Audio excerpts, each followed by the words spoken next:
Bernard Health's mission is to be the world's most trusted advisor when it comes to helping people plan for their health care. And so we got started about 11 years ago doing that. At first it was just Alex and I. Our first recurring expense was Salesforce. We had grown from 1 user to 10 users to 20 users to 40 users. So what Salesforce was getting from us from a revenue standpoint was growing quite a bit every year. So we built really the whole company in the spirit of, okay, well, if we're going to do that, how's it going to work in Salesforce? They wanted more money every year, right? We were getting our annual increases. Our billing terms were changing from, I think we started monthly to quarterly, or now they wanted us to pay annually. But then they started adding and requiring that we purchase these other things that we didn't need. And so we'd have a renewal coming up, and then they'd say, oh, and we also are requiring that you buy X. Our account manager ultimately came to us and said, you can't leave. You can't. You all are in like the top 3 or 4% of our users. Like the pain around moving will be really high. And so therefore you should pay us 18% more, not because we've done anything to improve the product or improve our customer service, but because of Wall Street. And so that's when we started evaluating and we learned about Zoho.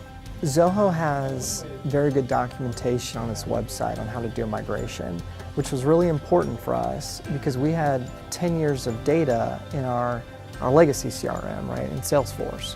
The main thing was making sure that the page layouts were right, that the processes were all going to be right in Zoho, and then it was as simple as downloading data out of Salesforce and uploading it into Zoho. Our estimated 5-year savings is well over $500,000, saving $100,000 in the first year. So for us, we always think about opportunity costs. It's not like Alex and I are each making $45,000 more this year.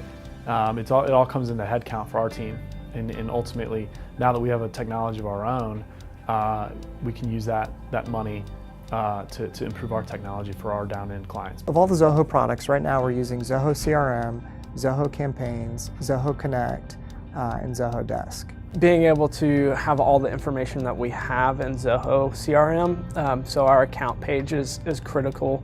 Without it, I wouldn't be able to do my job. And then Zoho Desk, since we use that every day for incoming questions, we probably have 40 to 50 incoming tickets a day, which is really helpful for us to be able to keep track of, okay, what are the issues that are coming up, who's working on those, how quickly are we getting those resolved, making sure that we're getting timely responses back. So really all of our workflows go through Zoho, and that's very helpful because if any of us, there are 3 people on my team, is out on vacation or in a meeting or somewhere else, we are able to view everything that's coming in. It's very easy for me as the team leader to prioritize the workflow. Also, our people just feel better.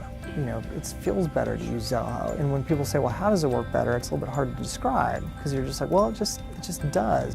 I mean, Zoho Connect, to just give an example, is something that has got a lot more functionality than what we had been used to. I'm in a peer group of other organizations that are like ours. We kind of share best practices.